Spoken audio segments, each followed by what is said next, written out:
Zerg vs Protoss, a solid ZvP opening is what we're going to be looking at in today's daily. Finding a way to play against Protoss when your scouting's denied, when you can't see exactly what's up. I feel like ZvP is a matchup where more than any other, with all your generic openings, you are relying on the Protoss player sort of showing his hand one way or another, as they usually do, and you to react to that from very early on in the game and have different branches to your build based on what the Protoss is doing. However, sometimes that just isn't possible, whether they hide their tech, deny your scouting, or something like that. And that's what we're going to be talking about today, guys. How do you play as a Zerg player against Protoss when you can't get scouting information? Or, in the case of what the games we're going to look at, if you simply just think, nah, who cares? Let's just not do it. And how can you do that efficiently and in a solid way? All right. Welcome to the PiG Daily, dudes. Daily number 167. Let's go straight into game. Let's not waste any time. And let's get it going. So we are going to be learning from Namshar today. This is Namshar versus Showtime. One of the absolute best Protoss in the world. Who, I mean, he's just unstoppable when he's on point. He's so good. Namshar, a player who's been around a long time, but he's really been up and coming over the last year. He's been getting better and better. He's a macro beast. Very rarely cheeses. Plays, I guess, mini snoot, right? Is what we should really call Namshar. But if he keeps going the way he's going, I don't think he's going to be so mini very soon. He has just been going from strength to strength. So Namshar is going to show us a cool way to play where he just says, nah, I'm not going to scout. And he actually did this every game in this series. And this was interesting to me because, yes, Showtime does like to build a stalker to deny scouting. Yes, sometimes you're on a map like Honor Grounds where if the Protoss hides their tech in the back, your Overlord is not going to get in there unless you get Overlord speed. But he just did the same opening every game. And he always looked quite good. And just for your information, guys, he actually ended up losing this series 3-2. It was a very close series, despite Showtime being the strong favorite. So I think this is a really solid opening, and it looks really good. So let's just walk you guys through the opening to start things out. First of all, it is 17 hatch, 18 gas, 17 pool. As standard comes. Let's fast forward from there. And of course, when that pool finishes, you're going to get 2 queens and 4 zerglings. So 2 queens and 2 pairs of zerglings. So when I say 4 zerglings, I mean 2 pairs, of course. Sometimes people do get confused by that. Notice he didn't mine any extra gas. He pulled right off gas after mining 100. Started ling speed, very mineral focused, very efficient. And he's going to go down and take a 32 third hatchery. And this is something he does every game. And the 4 zerglings always go to clear out that probe. So 32 third zergling, third hatchery. That's not a zergling. That's a little bit bigger than an egg. And behind that, just droning up and then going for a 32 third queen. And it's always the exact same timing of this build, super refined. If you guys want the exact build order notes, if you're not good at following it or catching it while I'm talking it through, go to the comment section below in YouTube, or if you guys check out in Twitch chat right now, my lovely mods are being amazing and reposting the link to the spawning tool link, as well as the dailies, which I'm going to reference in today's episode. So really, what is he doing at this point? He's just chilling, man. He's just chilling. His zerglings came back because he saw an adept move out across the map. That adept's now gone home. And as I said, there is 0 attempt from Namshar to scout. At 3 minutes 30, right now, he puts back on gas. That's about 47, 48 supply. And he is going to build a 4th queen after that 3rd queen pops as well.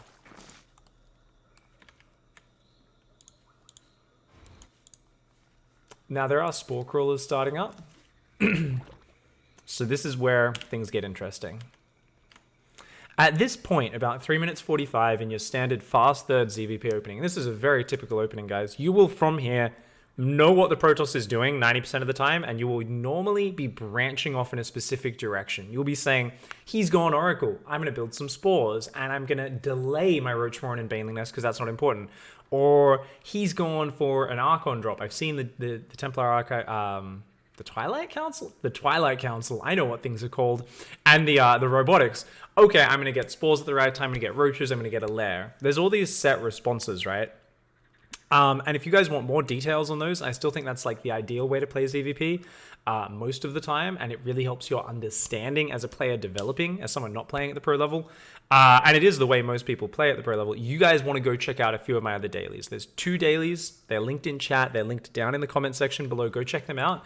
One is defending pressure in ZvP, in that I talk about scouting and responding to oracle openings, adept pressure openings, all these sort of things. The other one is the defending Archon drops daily, where I talk about all the specifics of how to adjust your build once you see its Archon drops, how to get your queens in position, and how to build the right amount of roaches right at the exact moment, all of that sort of stuff. So go check those out if you want more details on those branches. But like I said, today we're not doing that. Today we're looking at an absolutely bizarre way of playing where it's like, actually, I'm just going to do the same thing every game. I don't give a shit what you're doing. This is going to defend everything. And that's what Namshar does here. So guys, next part of the build, 3 minutes 50. You will put down 3 spore crawlers and a roach warren. No idea what you're up against yet. Zergling spoke in, see a few adepts, has no idea what he's up against. In this case, it turns out to be a glaive adept opening into double Stargate. But this covers everything. If you think about this, guys, you've got 4 queens, right? You've built your 3 spore crawlers. By the way, bonus points for building the spores in the back about 10-20 seconds later, because if an oracle comes, it's very rarely going to fly around all your bases and hit the back base first. But Namshar, because he knows he's being a little bit greedy by delaying that spore, brings his 4th queen up and sits it here. So even if an oracle did come in that meantime, he would have been able to shoot it down. Just such attention to detail from Namshar, really being well prepared. And then the moment your Roach Warren is finished, so you'll notice that Roach Warren, here we go, he's going to build a whole bunch of roaches. Now remember, he's only been mining on 1 gas. With this build order, because you're trying to build so many different things, anti-air, anti-ground, you're trying to cover everything, there are definitely sacrifices that you are making. And one is you can only have 1 gas. So you see he can only afford 7 roaches the moment that Roach Warren finishes. Now, if you want to think about that, okay, obviously he hasn't been spending all his lava on drones. So the good way to think about it is 52 or 54 supply. From about that point, you want to be building, let's see, he goes to 56 on drones. So 56 supply for Namshar. He's a greedy boy, he can get away with it. But anywhere around 55 supply, that's where you stop your droning, waiting for that Roach Warren to finish, and then you go, bam, you've got all the money to build those roaches ahead of time. And of course, you'll notice there was plenty of supply free as well. Namshar being well prepared, knowing that he needed that supply free. And even though he had no warning of this coming until he saw it leave the base, which is about 20 seconds warning on this map, it's not a lot, you can see he's got roaches out. He also builds some speedlings. Let's keep in mind, do you do this every single game? No. So, if you're doing this generic build, you still want to adjust if information gets given to you. Now think about this, right? When is it a bad idea to just build 7 roaches and a bunch of speedlings blindly? I don't know, when they've gone oracles. Because if your opponent goes Stargate, any ground attack, even though they can hit big adept attacks, they can hit adept oracle attacks, those attacks will be hitting later in the game. They will not be hitting as fast as this sort of attack. So there's always timing. Delaying your defense until the last possible moment is the biggest part of playing Zerg and really playing StarCraft at all, right? Is if you're playing defensively and you just build all your defense at the start, you gimp your economy. You're taking too much out of your economy too fast. So every little bit you can delay stuff is amazing. Now, if you're going up against a fast Stargate, you will have already spotted the Stargate units before your Roach Warren finishes, unless they're doing a terribly inefficient build. The Oracle will have already flown in by this point, right? So you'll see the Oracle, you'll say, okay, he went Oracle. I don't need these roaches. So you can remember there's a reaction there where you delay those roaches by about 30 seconds, a minute, at most, and that way you've still got them out for any delayed adept attack that will come with the Oracle, but you don't need to have it ready right away. Oop. Click, click, click. There we go. So, so that's the first one, of course.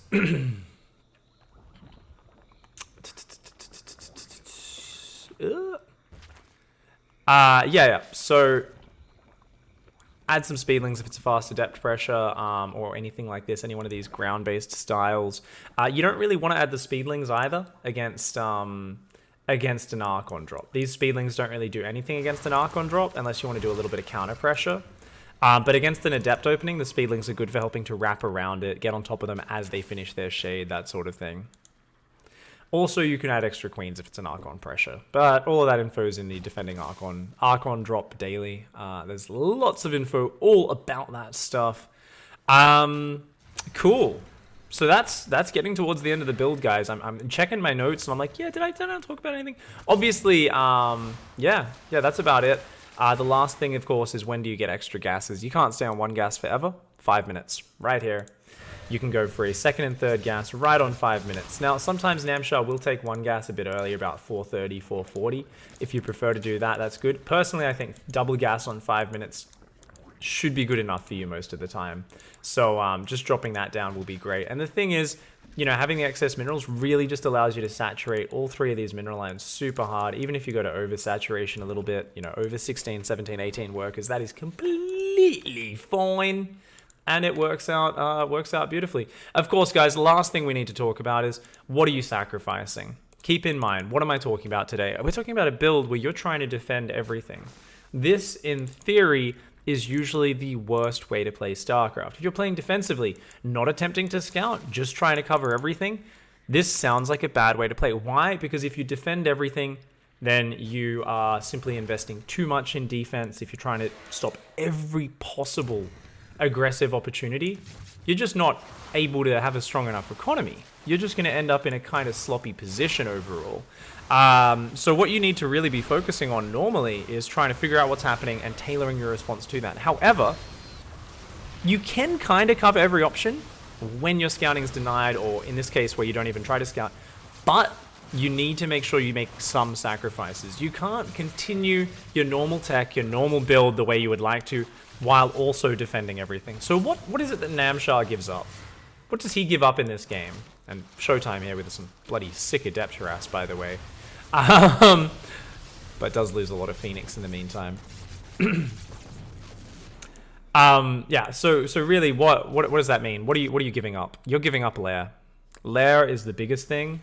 Notice here, 5 minutes, still no lair. You're relying on the spores, the queens, and this is important because by cutting your gas, you're basically saying, you know what, if I'm going to build spores blind, if I'm going to build roaches pretty much blind, I need to have more minerals. So he focuses super heavily on minerals, and this means I can't afford a lair. I need to delay that lair. Look at this. The lair will start at like 6 minutes almost.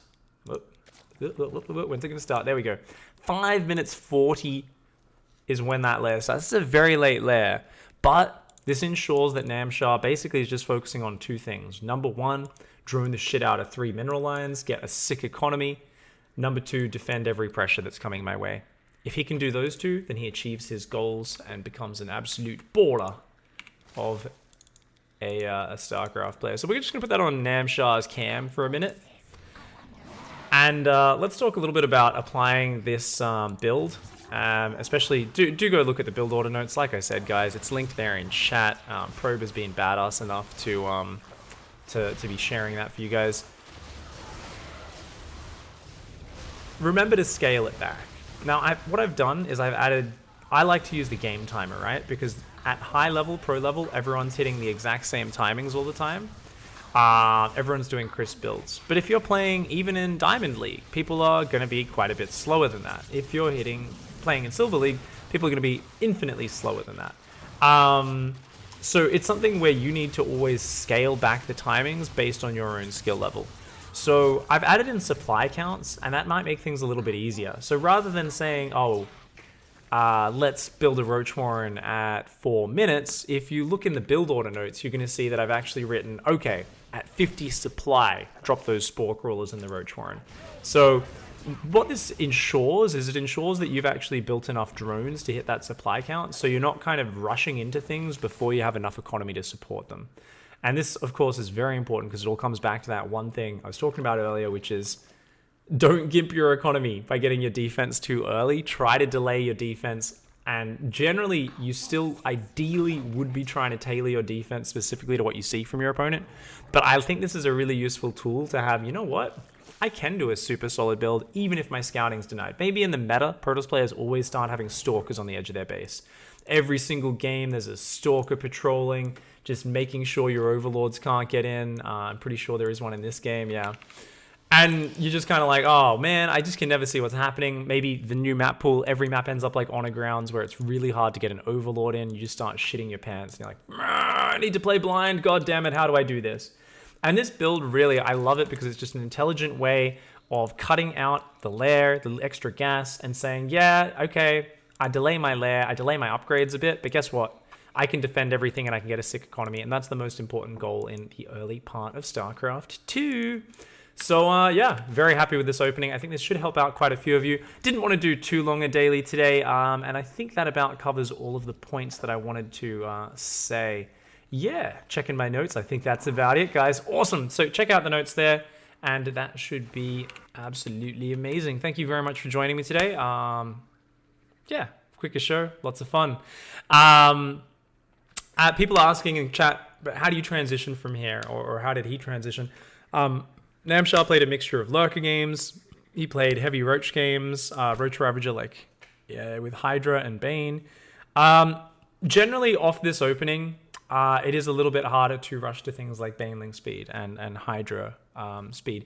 So the thing is, you can still play Hydra Bane off this, you can still play Ravagerling Bane, you can still play all your standard styles, but you're kind of forced to play, at least at the highest levels, more of a 75 to 80 drone style, rather than you might sometimes see someone do a really fast 60 or 66 drone Hydra Bane timing, where the Protoss is like, okay, cool, I've got my third, I've been pressuring you, let's get my second Robo down, let's get Storm Tech started. And the Protoss has like 3 High Templar, 2 Immortals, 3 Sentries, and 2 Zealots. It's a real little hodgepodge force. And like 20 Hydras and 10 Banes come in and just like kill the Protoss. It's a lot hard. I just realized I forgot to turn my alerts off. Sorry. It's a lot harder. Thanks, Arnie. Thanks. It's a lot harder to make those sort of timings work. Off this, because your tech is so delayed. So your Hydra upgrade, your Bane speed, these sort of things are going to be kicking in later. But as long as you aim for a solid 4 base economy where you're getting the gas, the minerals up in your 4th early, you're still going to be in a very good position. So definitely a much more macro focused build. You still could just go for a Roach Ravager max. Namshar actually tries that in one game. Unfortunately, Showtime is just disgustingly good at constantly going in and out and just never actually letting the Ravagers kill anything and constantly force fielding a few of them off, killing them and pulling back before the biles come down.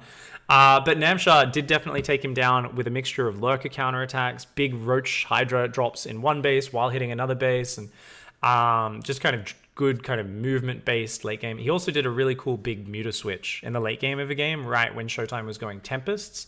And because he was already denying enough of Showtime's economy with counterattacks, Showtime just couldn't deal with it, and that was a really cool game.